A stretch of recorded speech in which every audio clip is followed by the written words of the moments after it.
Essa aqui está, segundo algo que eigenlijk turgendo na rua está quer realizar no passado acaba, pero está primeiro viajar com iniciativa assim aqui da Wartuma.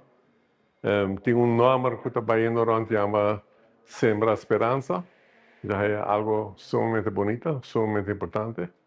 Mita quer mais que a gente realizar com importante projeto aqui para nosso futuro como país, para turismo e também para nossa natureza. Para mim, é mind shift, cambio mental que está tomando lugar arriba em nível mais alto político de Aruba, como está que lo tem impacto para mim para os próximos 10, 20, 30 anos, em sentido positivo para nossa natureza e eigenlijk hasta para nossa economia. Tem sostém não somente de NGOs, mas tem sostém mais breed da comunidade, tem comerciantes, tem o setor hoteleiro também que quer sostener certa parte de essa aqui, hasta vira donante de certo, vamos a sumar de placa por ajuda no futuro, mita essa aqui desenvolvimento hobby bom.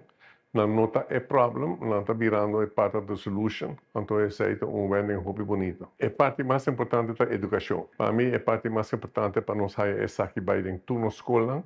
A ideia aqui de reforestação de nosso país, para mim, lo mesmo está com facto em tour class, gente around de isla e tour mucho te comienza a pensar disso aqui, passou pone par de mata, não está algo de 3, 4 anos, tá futuro total nós temos eigenlijk brinda, então o futuro está bem muito lang.